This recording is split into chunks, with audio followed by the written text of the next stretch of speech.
Going on, everyone? So the Los Angeles Lakers are actively looking for some type of trade to bolster the roster. The Lakers are without Anthony Davis, but we did get good news earlier today that Anthony Davis is ramping up and should be returning towards the end of this month, very likely, and that is solid news, right? The Lakers are playing great basketball. Anthony Davis returns. We can kind of make a push for a playoff spot. We're only currently, at the time of recording this video, about a game and a half out of an actual playoff spot, not even a play-in spot. So the Lakers can continue to do that. They can find a solid trade. That would just be absolutely huge for the Los Angeles Lakers. And including a guy like Lonnie Walker could help in any potential trades, right? Because Patrick Beverley and Kendrick Nunn, any team that's taken them is likely just taking them just to clear off some salary dump, and they really just want, a first-round pick or an asset. But if you include a Lonnie Walker, who unfortunately the Lakers are probably not going to be able to keep next season unless he's willing to sign the non-bird rights, which is $7.7 million. I have seen a lot of people mention, well, Lonnie Walker said he wanted to stay with the Lakers, so maybe he does that, and he very well might. Maybe he does do what Bobby Portis did for the Milwaukee Bucks and take that, non-bird right contract. But look, Malik Monk said the exact same thing, and he got the bag and went and signed the bag, as he should. And Lonnie Walker, same thing. Somebody's offering him, 12 to 15, maybe $18 million a year. Go get your money, kid. He's only going to get, better as time progresses. Teams might look at him as a valuable piece and going, man, look at what he's doing with the Lakers currently as like the third, fourth option. Imagine what he could do here with us. He's young, he's talented, two-way player. That could be huge for our team. And he's a young asset that you could just include in any type of deal. So if the Lakers were to include Lonnie Walker, that also could open up more potential trades as well, especially for teams that may potentially be looking to rebuild and blow things up. One team that comes to mind immediately is the Chicago Bulls. There's a lot of questions and a lot of traction sort of building up towards the Chicago Bulls deciding to blow it up. They're still not a very good team. They're still kind of on the outside looking in. And Zach LaVine, DeMar DeRozan just aren't really seeing eye to eye. There's lots of questions about the front office and, Zach LaVine. And the Chicago Bulls very likely could blow it up. Now, Zach LaVine, I don't really think is going to be an option for the Lakers. One, I think that they would trade DeMar DeRozan and see if that helps and kind of rebuild around Zach LaVine before they trade Zach LaVine. But if they were to trade Zach LaVine, I just think other teams, especially like a team like the Knicks, they could easily outbid us. And I think that they would, because they were willing to give up the farm for Donovan Mitchell. I think they would give up that or close to it for a Zach LaVine. His injury history is a bit of a concern. So that would put the shift to DeMar DeRozan. He wants to be a Laker. He thought he was going to be a Laker. His home is LA, right? He would love to be a Laker, and I don't see a lot of teams really stepping up and willing to give up a bunch of assets to go get DeMar DeRozan, especially with his age. Zach LaVine, yes, he's injury prone, but at least he's younger. DeMar DeRozan, he's on a more reasonable contract, yes, at about $27 million a year, but still, he's only getting older. He's more of a win-now piece for a team like the Lakers, who could really use a win-now type of player, a guy that come in, take some of the scoring load off of LeBron, off of Davis, and kind of be that other piece. Now, the reports have came in for months now about Chicago and the Lakers, and where the Lakers would do basically Russell Westbrook for like a DeMar DeRozan and Nikola Vucevic. But the Chicago Bulls have said, like, we don't want Russell Westbrook, even with the 2 firsts. And now that very well may be a reality, but things can always change, right? Obviously, you could go, and if Chicago continues to tank, they might try to move DeMar and see like, oh, there's nothing really there. So let's do this. At least we clear the salary. We get some assets. Or what you could do is keep Russell Westbrook and go get DeMar DeRozan individually instead of Nikola Vucevic, right? Because the Lakers don't really need him. Right? He would be a nice addition, but it's not something ideal. It's not something you absolutely need. So what could be more enticing to the Chicago Bulls is, hey, we're going to trade you Patrick Beverley, Kendrick Nunn, but we're also going to give you Lonnie Walker, who is a young shooting guard that can kind of step in and be a part of your young core. as well as we'll give you a first round pick. That way the Lakers can keep one of their firsts, because you're not trading both firsts for DeMar DeRozan, right? You're just not. His age, if the Bulls could go get 2 firsts for DeMar DeRozan, go do it. Sure, go ahead. We're giving you a young player with a lot of promise that you can now control, and you can sign him to whatever contract you want to, because you'll have the space, right? And then we'll give you a first round pick. Maybe you give an unprotected first just to make them happy, whatever, and you go get DeMar DeRozan. Chicago gets a young piece in Lonnie Walker that can be for now and the future. You can play him next to Zach LaVine if you want him to. You could have him come off the bench, whatever. If you trade Zach LaVine, well, at least you still have Lonnie Walker as a young piece that could be your starting shooting guard going forward. It's a good position for Chicago to be in. You get a first round pick, and you're unloading an older DeMar DeRozan, who, yes, he's playing great, but he's not having the season he had last season, and you're dysfunctional. And you're not going to have a ton of other offers that are better than that. And now the Lakers go get DeMar DeRozan. You still get to keep Russell Westbrook. So now you have a big three of DeMar, LeBron, and Davis for the next several years, and you have Russ Westbrook, and you'd have his bird rights. So you could go over the cap if you wanted to next season to keep Russell Westbrook if this works. Now, of course, there's a lot of questions about, just fit. Is he going to be able to come in and really fit, especially with the team playing the way that they're playing, with the chemistry and everything like that?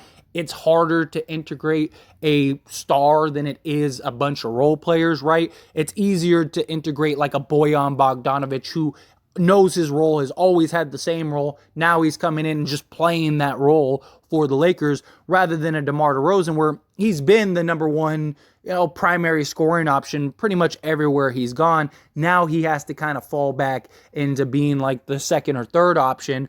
But he is a very unselfish player. He was willing to do it already because he wanted to come to the Lakers before the Russell Westbrook trade.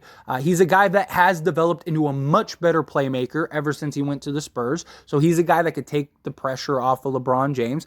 He's not the greatest three-point shooter, but he can knock him down in stretches. But his mid-range is lethal. And think of the pick and pops you could run with LeBron and Westbrook, especially Westbrook, the playmaker right now. It would be just terrifying. Good luck trying to stop the Lakers scoring. It would be impossible, right? And then you have Anthony Davis. It would be absolutely lethal.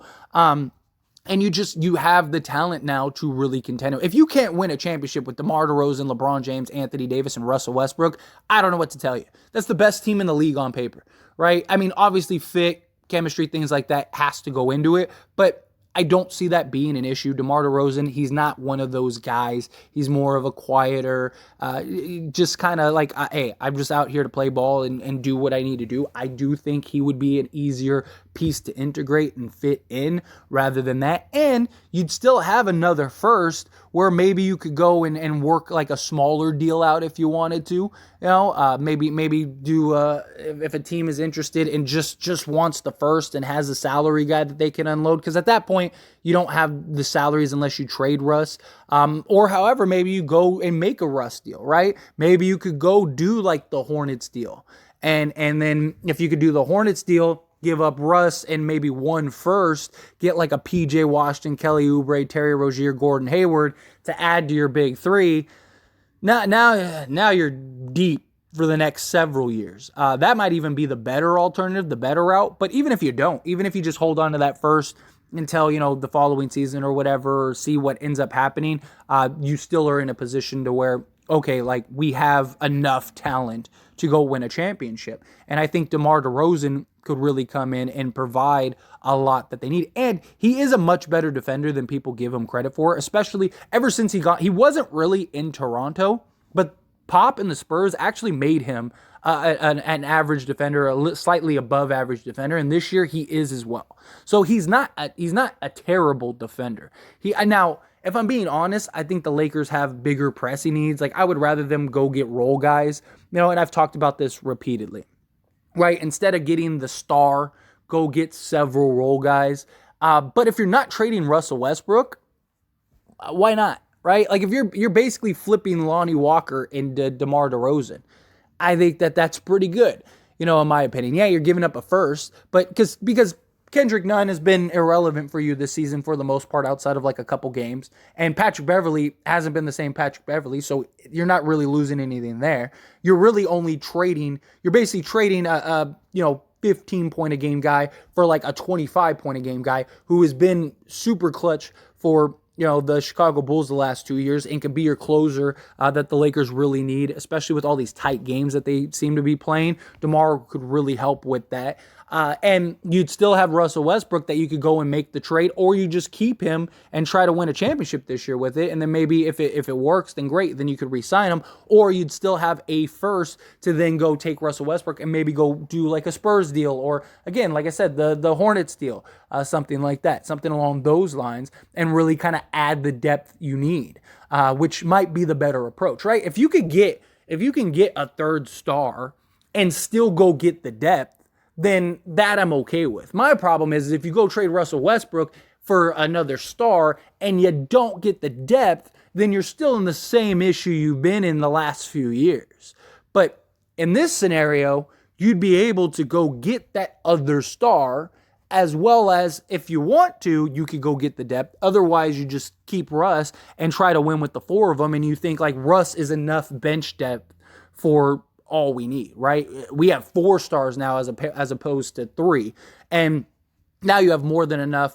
You can scatter these guys. They all play different positions. I mean, you could even run all 4 if you wanted to, right? You could run Russ at the point guard, DeMar at the 2, LeBron at the 3, Davis at the 4 or 5, and then Thomas Bryant, right? And have like your bigs as like your floor spacers. And then you have LeBron and Russ can just get to the basket, and then DeMar could be that mid-range threat. That could be pretty good. I don't think they'd run that lineup a lot. I think it would just be scattered minutes, but I think you really could. I think you could justify it and have all 4 of them on the court at the same time, and I really do think it could work. I really do, because DeMar DeRozan is just so lethal from the mid-range. Yes, he's not a great three-point shooter, but that dude is automatic in the mid-range, and you just run sets and operate it as such, right? I mean, think of how much Thomas Bryant has scored, and a lot of it has been the mid-range, right? Just them operating, teams not stepping out and just getting the mid-range.